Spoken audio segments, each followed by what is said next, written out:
Were you a stunt pilot, Danny? No, that was my first airplane. And a friend of mine was furnishing the airplane for the movie, and he was to tear up in the movie. And he approached me about it, and I decided to sell it. I'd flown it a long time. They gave me $2,000, and I was able to keep the engine at the top. And so I gave it to them. They made the movie in New Orleans, part of it. And in the movie, it's the car, where they run the car into the plane that's sitting in the corner. And that was my airplane. Of course, I had mixed feelings when I saw it. Sure, yeah. It was just kind of an unusual circumstance.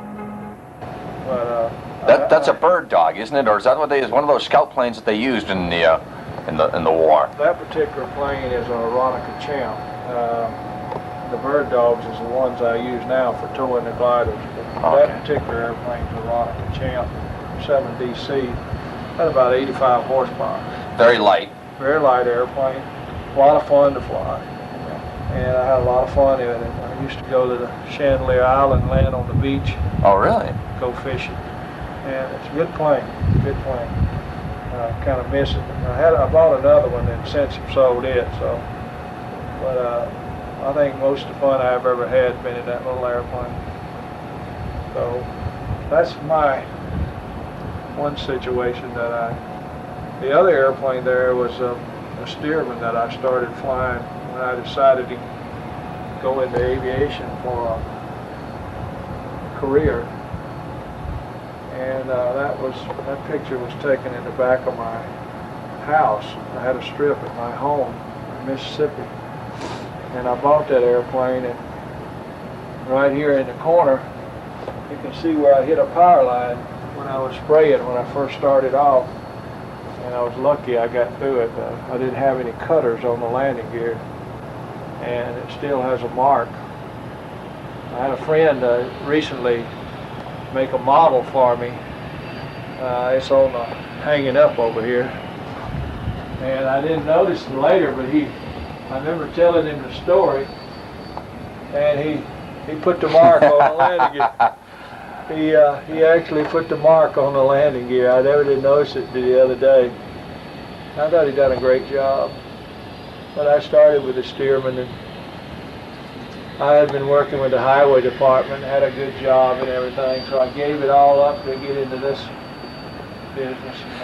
When did you start, Danny Simmons of Plymouth Aviation and Soaring? When did you start this business? And well, I took over running it in September of '87, in between seasons, crop dust. I've been in Wyoming, and I took it over then. And then June 10th of '88, I bought it from Robert Forrest, who was an attorney here in town. He had bought it previously from Steve and Ann Freeb, who started the original business in 1968 here at the Plymouth Airport. So it's changed hands twice, from them to him and then to me. And I've had it now over 6 years. Yeah. Okay, somebody watching this, they want to go on a glider ride. Is it seasonal? And how do they go about including the phone number to get a hold of you? Up until recently, the last year or two, we used to be here year round, and we'd actually fly out of the snow. And it was pretty. But the snow has become such a problem, and of course we lose a lot of business in the winter because of the weather and everything. So we decided we'd start doing it seasonal.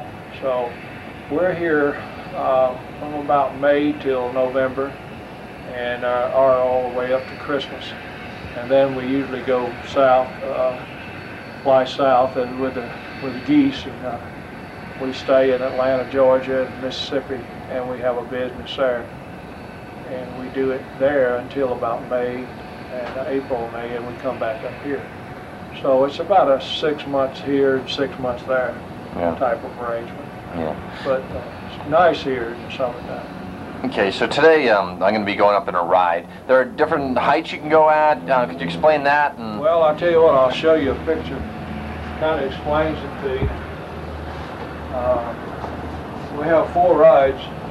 They range in price from $59 to $99 for single rides. That's one person and a pilot.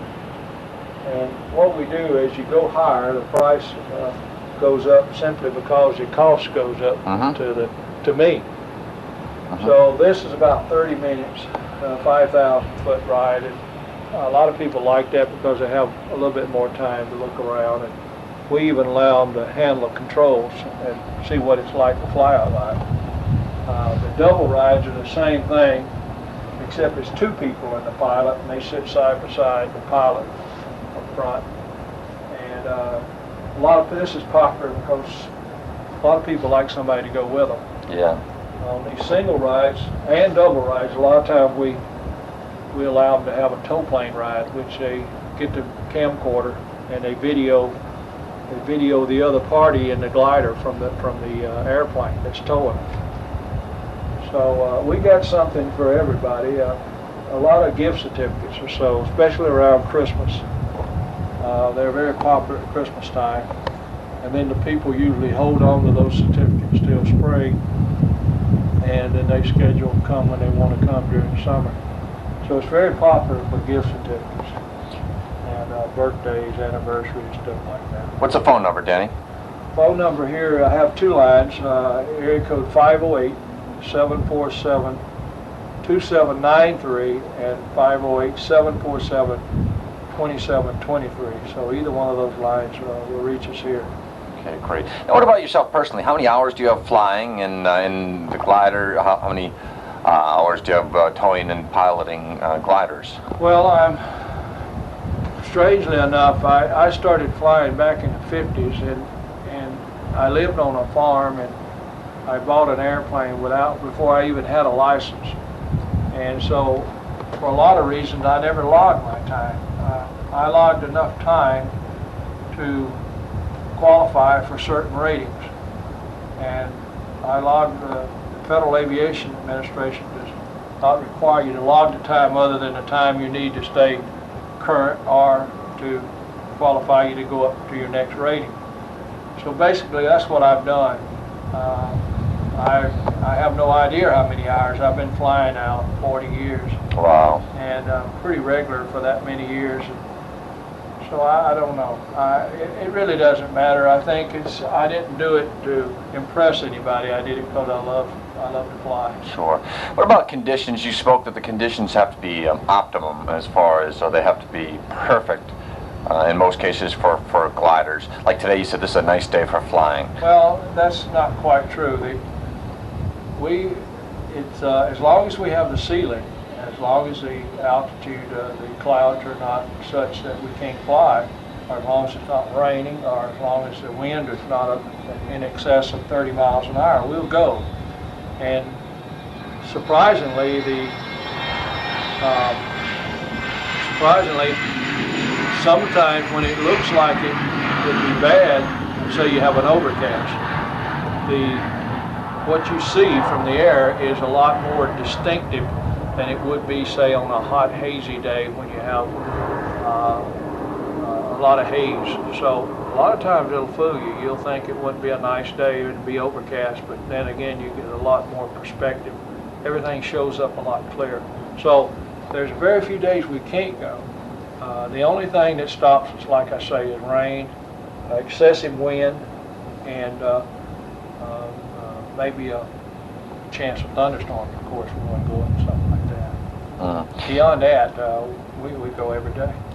Now, gliders from a military perspective were used, I know, in World War II. Was it at Operation Market Garden where they wanted a silent approach with gliders and troops inside them? Because well, as a matter of fact, this guy, I got this in Atlanta, Georgia. It's a friend of ours that flew with us, and he flew these gliders in World War II. And matter of fact, he is one of the members of this squadron that get together every year for a convention, and he gave me that picture, and that's what he flew. They used to tow these up with DC-3s and whatever, and big aircraft, and then they release them. The idea being that they could glide in with troops and some light equipment, but they had a lot of crashes, a lot of people were killed. So from a success standpoint, I don't think it was very, very successful. I think the paratroopers were much more successful than the gliders because of the fact that a lot of these guys were landing in the wrong place and killing a lot of people. And they were big gliders. They wasn't all that graceful of an airplane to fly. So from that standpoint, I don't think it went over very well. Now, as far as aerobatics with gliders, there's a guy I see at the air shows every year with John Mahoney. Yeah, I towed him this year I towed him at Quonset Point, and I towed him at Weymouth, and we towed him at another place. I've seen you plenty of times then if you have a tow plane for him. He uses me occasionally. He has his own tow plane, but I think at the time he used us that his tow plane was down. So he hired me to come tow for him. Nice guy, very good pilot. Yeah. So today we're going to be going up. We're going to be showing the tow plane itself. Now that court, can you explain to me how does that work, or can you show it to me, or? Sure. We'll go out here and I'll show you. It's very simple. What's the dog's name? The dog's name is Tyson. We got him out of the dog pound. He's good at just what he does. But anyway, This tow rope. This is a tow rope, and What gauge is it, or? they have certain. I don't know exactly. My secretary orders these from some rope company, and she goes by we go by a certain poundage. But we want these ropes to be a certain strength, but we want them to be able to break too. We don't want them to be so strong that they couldn't break, which surprises a lot of people. But we don't want a rope. We want it to be Elastic. Almost. Yeah, we want it to be strong, but we want it to be able to break in case there was an emergency or something. So they serve the purpose of pulling the glider up. We try to have 200 or 300 feet of tow rope. That gives us plenty of room to maneuver behind the tow plane. So it's very simple. Let me get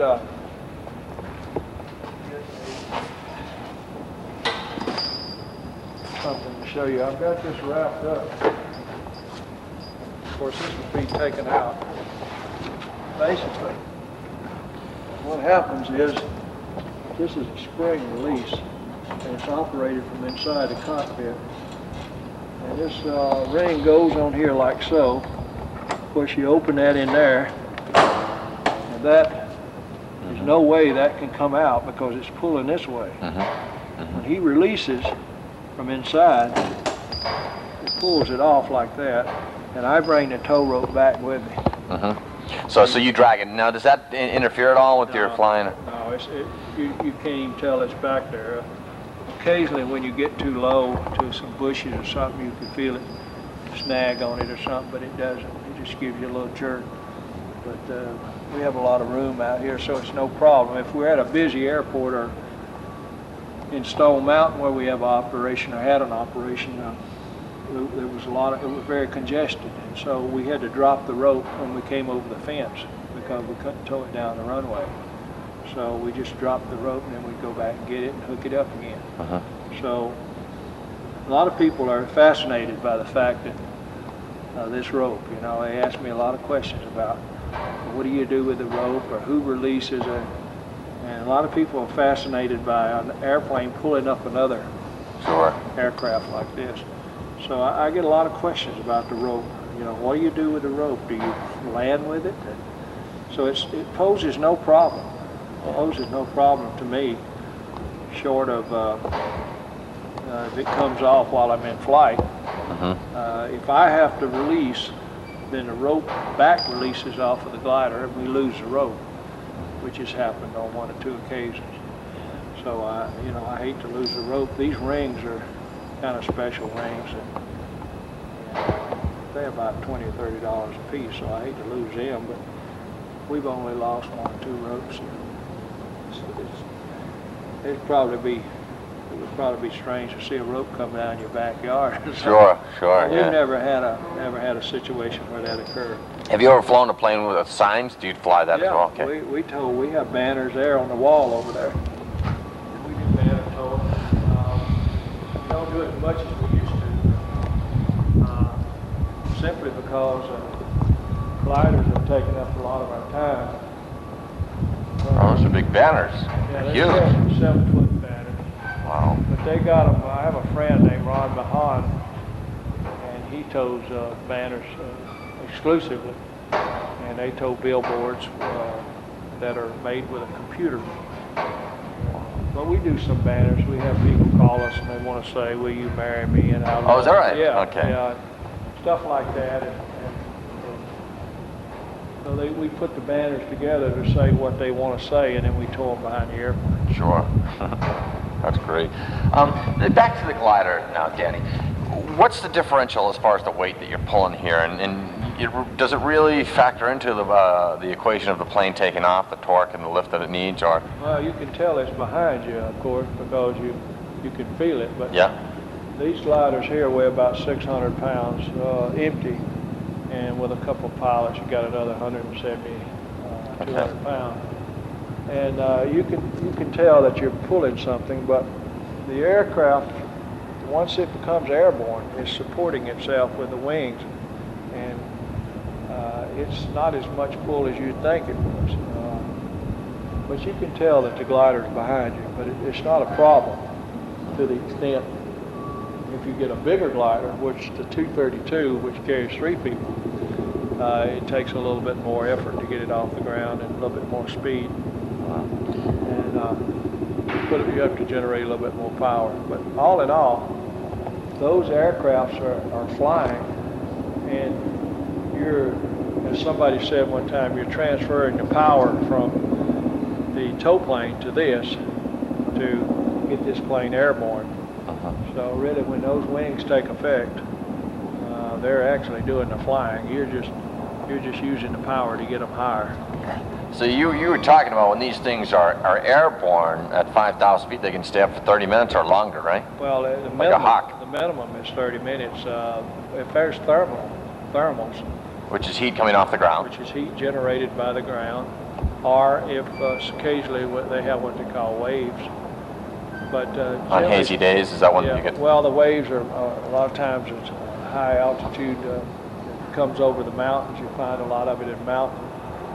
And they're actually updrafts that are caused by the contour of the mountains and everything, and they get some wave action. And a lot of times you'll see the clouds, they'll look like that. But they have places in the mountains and the Rockies and Smokies and up in Vermont and New Hampshire, places where they have the mountains, they get some wave, what they call wave soaring.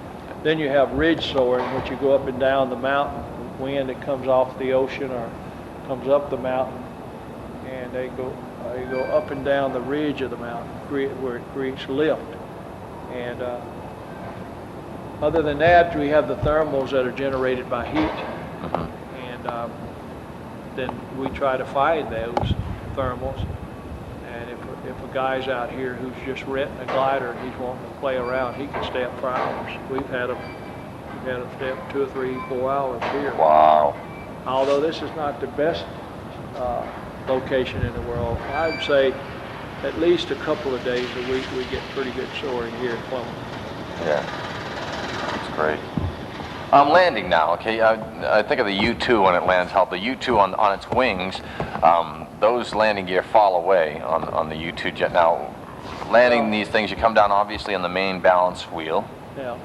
Well, what they do, they land on the main gear, and of course they absorb most of the energy on the main gear, and then to help, they also have brakes just like they would on any car.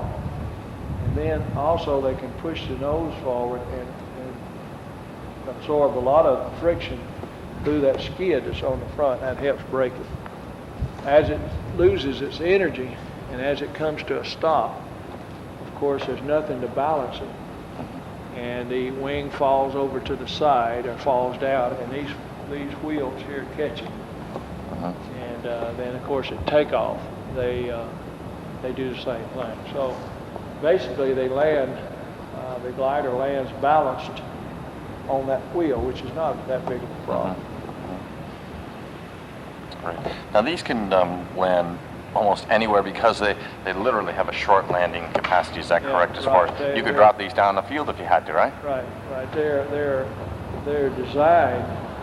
These particular, which makes it very, very safe as far as aircraft goes. A glider, believe it or not, without an engine is probably safer than any aircraft. Yeah, we've had planes land off the field, and they had the guys that are really into this, the purists, if you will, the guys that own their own gliders.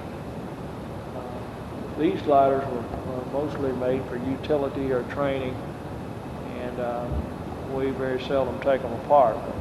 The guys that fly the gliders, their own gliders, can take a glider and put it together or take it apart within 30 minutes. And they have a crew that follows them. And if they're going somewhere and they radio to them if they're not going to make it back to the airport, they will land off field somewhere, and they'll have a crew come in, help them disassemble it, and they'll put it in a trailer, and then they take it home. So a lot of the glider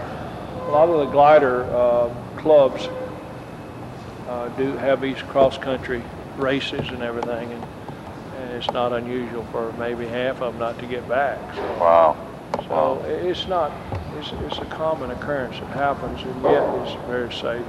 What are the main governing bodies of gliders? Obviously the FAA has some input, but what are the other, if you were in a soaring club or a national or world or global organization, what would it be? Well, they have a soaring organization, and I think it's in Reno, Nevada, at Soaring Society of America, and it's mostly an organization who tries to promote soaring and information and stuff like that. The Federal Aviation Administration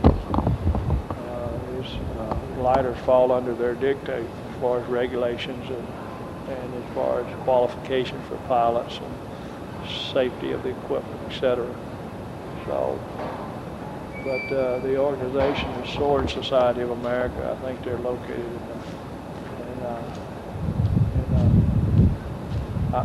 either in Albuquerque or Rio. I'm not a member of it simply because I've had this organization for about 6 or 7 years, and we did so many things to start with that soaring was just a part, hence the name Plymouth Aviation and Soaring.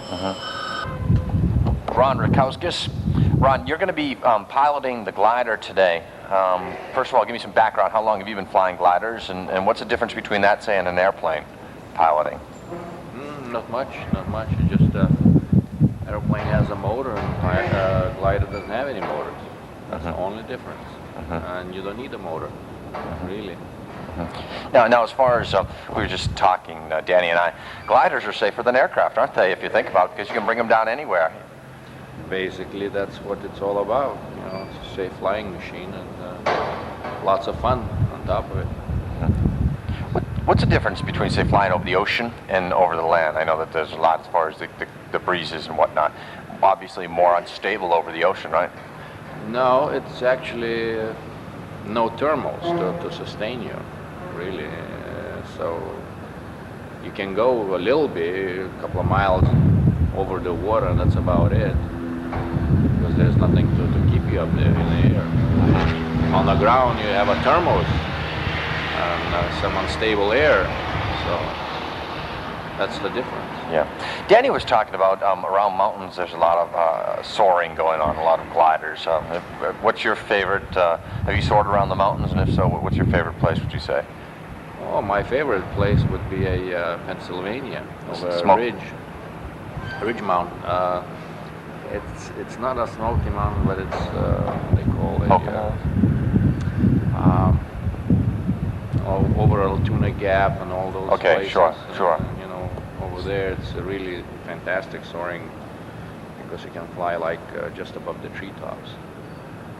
And, you can go all the way to Knoxville, Tennessee, and back. Really? Yeah. So that's the place to go soaring, really. It's a funnel then, isn't it? I mean, that you can just, you can sail from Pennsylvania to Knoxville, Tennessee and back? Yeah. It's over 1,000 kilometers. Wow. Wow. And they don't do it every day, but there is a couple of times a year that it's possible to do that. Are there glider festivals or competitions as such, and where would one be held if you were anxious to get into competition against the other guys? Well, there was almost a month ago, one was held in Sugarbush, Vermont. And there is one